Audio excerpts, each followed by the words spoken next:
ഈശോ മിശിഹായ്ക്ക് സ്തുതിയായിരിക്കട്ടെ. ഈശോ മിശിഹായിൽ ഏറ്റവും സ്നേഹം നിറഞ്ഞ ദൈവജനമേ, സീറോ മലബാർ ആരാധനാക്രമത്തിൽ നമ്മൾ സ്ലിഹാകാലത്തിലൂടെ കടന്നു പോവുകയാണ്. സ്ലിഹാകാലം 4ാമത്തെ ഞായറാഴ്ചയിലാണ് നാം ഇന്നെത്തിയിരിക്കുക. സ്ലിഹാകാലത്തിൽ പ്രധാനമായിട്ട് നമ്മൾ ചിന്തിക്കുക, വിചിന്തനം നടത്തുക, ഈശോ മിശിഹായുടെ സ്ലിഹന്മാർ, ശിഷ്യന്മാർ പരിശുദ്ധാത്മപൂരിതരായി യേശുവിൻ്റെ സുവിശേഷം പ്രഘോഷിക്കുന്നതിനെ കുറിച്ചുള്ളതാണ്.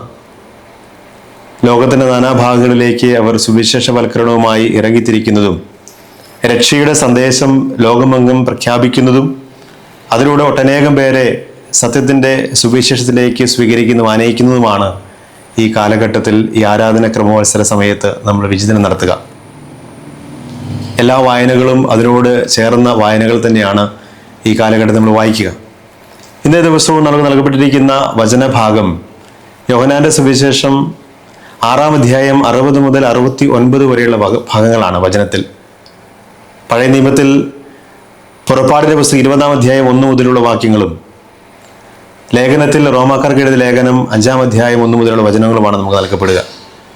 പ്രധാനമായും ഈ വചനങ്ങളെല്ലാം നമ്മളെ വിളിക്കുന്നതും നമ്മോട് ആഹ്വാനം ചെയ്യുന്നതും രക്ഷയുടെ പ്രഘോഷണം വഴി കരസ്ഥമാകുന്ന രക്ഷയുടെ സദ്വാർത്തയാണ്.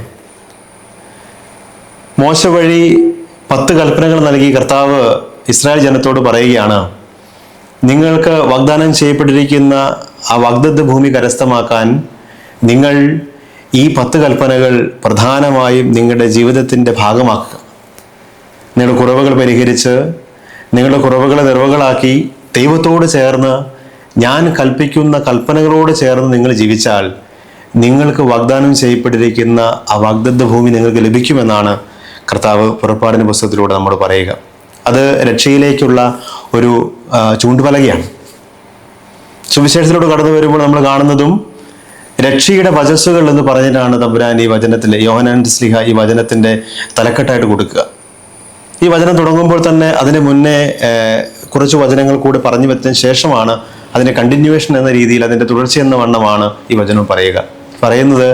ഈ വചനത്തിന് തുടക്കത്തിൽ തന്നെ പറയുന്നുണ്ട്, ഈ വചനം അവർ കേട്ടപ്പോൾ, ഇതിനു മുന്നേ ഉള്ള വചനം, അത് ജീവന്റെ അപ്പം എന്ന് പറയുന്ന ആ ഒരു സംഭവത്തെക്കുറിച്ച് കർത്താവ് പറയാം. അതായത് ഞാനാകുന്ന ജീവന്റെ അപ്പം, ഞാൻ നിങ്ങൾക്ക് വേണ്ടി എൻ്റെ ജീവൻ സ്വയം ത്യജിച്ച് നിങ്ങൾക്ക് രക്ഷ നൽകാൻ പോകുന്നവനാണ് എന്നുള്ള ആ സത്യം ശിഷ്യന്മാർക്ക് മുമ്പിൽ കർത്താവ് തുറന്നു വെക്കുകയാണ്. അവർക്കത് ഉൾക്കൊള്ളാൻ സാധിക്കാത്ത തരത്തിലേക്ക് ആ വചനങ്ങൾ മാറ്റപ്പെടുന്നു. അവർ പറയുകയാണ്, ഈ വചനം കഠിനമാണ്, ഞങ്ങൾക്ക് ഉൾക്കൊള്ളാൻ പറ്റുന്നില്ല, ഇതിന് ഇടർച്ച ഉണ്ടാകുന്നുണ്ട്. ഞങ്ങൾക്ക് കർത്താവ് ചോദിക്കുന്നുണ്ട്, നിങ്ങൾക്ക് ഇടർച്ച ഉണ്ടാക്കുന്നുണ്ടോ? നിങ്ങൾ പോകാൻ ആഗ്രഹിക്കുന്നുവോ? കുറേ പേർ ഈശോയെ വിട്ടുപോയി. അതിനുശേഷം സ്ലീഹന്മാരോട് കർത്താവ് ചോദിക്കുകയാണ് 12 പേരോടായിട്ട്, നിങ്ങൾക്കും എന്നെ വിട്ടുപോകണം തോന്നുന്നുണ്ടോ? ഈ വചനങ്ങളെ കേട്ടപ്പോൾ പത്രോസ് പറയുകയാണ്, കർത്താവെ, ഞങ്ങൾ എങ്ങോട്ട് പോകും? നിത്യജീവന്റെ വചസ്സുകൾ നിന്റെ പക്കലുണ്ടല്ലോ. പ്രിയമുള്ളവരെയും, നമ്മളിന്ന് വിചിന്തനം നടത്തുന്നതും ഈ ഒരു സംഗതിയെക്കുറിച്ച് തന്നെയാണ്. ആരാണ് ക്രിസ്തു എന്നുള്ള ചോദ്യം. പലപ്പോഴും നമുക്ക് ക്രിസ്തു എന്നുള്ളത് ഒരു വചനമായ ഒരു പേരായിട്ടോ മാറ്റപ്പെടുന്ന സാഹചര്യങ്ങൾ വരാറുണ്ട്. അല്ലെങ്കിൽ ത്രിയേക ദൈവത്തിലെ ഒരാൾ, അല്ലെങ്കിൽ അന്ന് നാളുകളിൽ നടന്നു നീങ്ങിയ ഒരാൾ, കുരിശിലേറിയവൻ എന്നൊക്കെ പറഞ്ഞ് നമ്മൾ തീരുമാനം ചിലപ്പോൾ നമുക്ക് ഒതുക്കിയേക്കാം. എന്നാൽ ക്രിസ്തു ആരാണെന്ന് ഈ വചനഭാഗത്തിൽ 6-ാം അധ്യായത്തിൽ കൃത്യമായിട്ട് പറയുന്നത്, ഒന്ന്, ഞാൻ ജീവന്റെ അപ്പമാണ്, നിങ്ങൾക്ക് രക്ഷ നൽകാനായിട്ട് വന്നവനാണ്. എൻ്റെ ജീവിതം ഞാൻ സ്വയം ത്യജിച്ച് നിങ്ങൾക്ക് ജീവനേകുന്നു. മരുഭൂമിയിൽ വെച്ച് മന്ന ഭക്ഷിച്ചു, എന്നാൽ അവർ മരിച്ചു. നിങ്ങൾക്ക് വേണ്ടി എൻ്റെ ജീവൻ തന്നെ നൽകുന്ന നിങ്ങൾ എന്നെ സ്വീകരിച്ചാൽ, അപ്പമായി വരുന്ന എന്നെ സ്വീകരിച്ചാൽ നിങ്ങൾക്ക് ജീവൻ ഉണ്ടാകുമെന്ന് പറഞ്ഞ കർത്താവ് ദിവ്യകാരുണ്യത്തെക്കുറിച്ച്, വിശുദ്ധ കുർബാനയെക്കുറിച്ച് വ്യക്തമായിട്ട് അവിടെ പറഞ്ഞു വെക്കുകയാണ്. ആ വചനം കേട്ടപ്പോഴാണ് ഈ അപ്പസ്തലന്മാർക്ക്, അല്ലെങ്കിൽ ഈ കൂടെ കൂടിയ ശിഷ്യന്മാർക്ക് ഇടർച്ച ഉണ്ടാകുന്നത്. കർത്താവ് വീണ്ടും പറയുകയാണ്, ഞാൻ ജീവന്റെ അപ്പം മാത്രമല്ല, ഞാൻ വചനം കൂടിയാണ്, ജീവന്റെ വചനം. പ്രിയമുള്ളവരെ, 2 തലങ്ങളിലാണ് ക്രിസ്തുവിനെ നമ്മൾ മനസ്സിലാക്കിയപ്പോൾ. ഒന്ന്, അവൻ ദിവ്യകാരുണ്യമാണ്, ജീവന്റെ അപ്പമാണ്. 2, അവൻ വചനമാണ്. നമ്മൾ വിശുദ്ധ കുർബാനയൊക്കെ സ്വീകരിക്കാനായിട്ട് വരുമ്പോൾ ആദ്യം നമ്മൾ കേട്ട പുറപ്പാടിന്റെ വചനത്തിൽ കേട്ടതുപോലെ, പുസ്തകത്തിൽ പറഞ്ഞതുപോലെ ഈ കൽപ്പനകളോട് ചേർന്ന് നമ്മുടെ ജീവിതത്തെ ക്രമപ്പെടുത്തുക. കൽപ്പനകൾ പാലിച്ചാൽ രക്ഷ പ്രാപിക്കുമെന്ന് കർത്താവ് പറയുന്നതിന്റെ വചനം ഇതാണ്. ഈ കൽപ്പനകളിലൂടെ നമ്മളെ തന്നെ ഒരുക്കി പാപമോചനത്തിലൂടെ, പശ്ചാത്താപത്തിലൂടെ, ഹൃദയവിശുദ്ധിയോടെ നമ്മൾ വന്നു ചേരുമ്പോൾ ഈ വിശുദ്ധ കുർബാന സ്വീകരിക്കാൻ നമ്മൾ യോഗ്യരാകും. കർത്താവ് പറയുന്നത്, ആരെങ്കിലും അയോഗ്യമായിട്ട് ഇത് ഭക്ഷിച്ചാൽ മരിക്കും. പൗലോസ് പറയുന്നതാണ്, യോഗ്യതയോടെ ഭക്ഷിച്ചാൽ അവർ രക്ഷ പ്രാപിക്കും, എന്നാൽ അയോഗ്യമായിട്ട് ഈ അപ്പം ഭക്ഷിച്ചാൽ, ദിവ്യകാരുണ്യം സ്വീകരിച്ചാൽ അവർ മരിക്കുമെന്ന് പറയുക. പ്രിയമുള്ളവരെ, അപ്പോൾ ഈ ക്രിസ്തുവാകുന്ന രക്ഷയുടെ ആ സ്രോതസ്സിനെ നമ്മൾ ജീവന്റെ അപ്പമായി കണ്ടുകൊണ്ട്, അതായത് ദിവ്യകാരുണ്യമായി അവിടുത്തെ സ്വീകരിച്ചുകൊണ്ടും, ഒപ്പം തന്നെ വചനമാകുന്ന ദൈവം, യോഹന്നാന്റെ സുവിശേഷം തുടക്കത്തിൽ പറയുന്നുണ്ട്, ആദിയിൽ വചനം ഉണ്ടായിരുന്ന, വചനം ദൈവമായിരുന്നു. അപ്പോൾ പാലസ്തീനായിൽ അന്ന് നടന്ന് സുവിശേഷം പ്രഘോഷിച്ച അതേ തമ്പുരാന്റെ വചനങ്ങൾ ഇന്ന് നമുക്ക് കർത്താവിനെ ടാഞ്ചിബിൾ ആയിട്ട് ചിലപ്പോൾ നമുക്ക് കാണാൻ പറ്റില്ല, നമുക്ക് തൊട്ടനുഭവിക്കാൻ പറ്റില്ലായിരിക്കാം. എന്നാൽ വചനമായിട്ട് തന്നെ അവൻ നമ്മുടെ കൂടെ ജീവിക്കുന്നു എന്നുള്ള സത്യമാണ് ഇതിലൂടെ നമ്മുടെ കർത്താവ് പറയുക.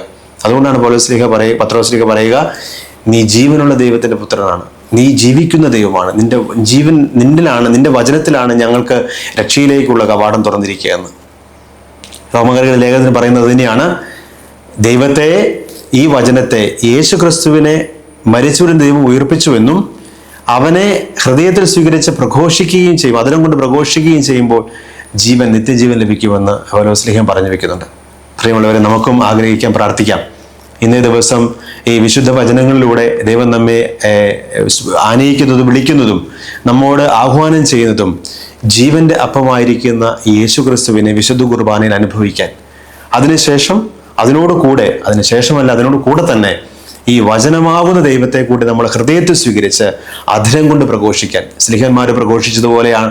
അങ്ങനെ സ്ലിഹന്മാർ പ്രഘോഷിച്ചുകൊണ്ട് തോമാസ് സ്ലീഹ കൊണ്ട് പ്രഘോഷിച്ചപ്പോഴാണ് നമുക്ക് വചനം ലഭിച്ചതും യേശുവിനെ കുറിച്ച് അറിയാൻ സാധിച്ചതും. അതുപോലെ നമ്മളായിരിക്കുന്ന ഇടങ്ങളിൽ പ്രഘോഷിക്കാൻ, രക്ഷ നമ്മളും അനുഭവിക്കാൻ, രക്ഷ മറ്റുള്ളവർക്കും പകർന്നു കൊടുക്കാൻ, അങ്ങനെ നിത്യരക്ഷയിലേക്ക് നടന്നെടുക്കാൻ നമ്മെ ഇന്നത്തെ ദിവസം ഈ വചനങ്ങൾ നമ്മെ ക്ഷണിക്കുകയാണ്.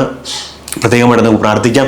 പരിശുദ്ധാത്മപൂരിതരായി, പുറപ്പാട് പുസ്തകത്തിൽ പറയുന്ന പോലെ തന്നെ ഈ വചനങ്ങൾ, ഈ കൽപ്പനകളാൽ നമ്മൾ നിർമ്മലരായി, പരിശുദ്ധരായി, ഹൃദയ വിശുദ്ധിയോടുകൂടി, വെണ്മയോടുകൂടി ഈ വിശുദ്ധ കുർബാനയെ സമീപിക്കാൻ, വിശുദ്ധ വചനത്തെ സ്വീകരിക്കാൻ, അത് ജീവിക്കാൻ, പകർന്നു കൊടുക്കാൻ, രക്ഷയിലേക്ക് നടന്നെടുക്കാൻ നമ്മെ ദൈവം ക്ഷണിക്കുന്നു.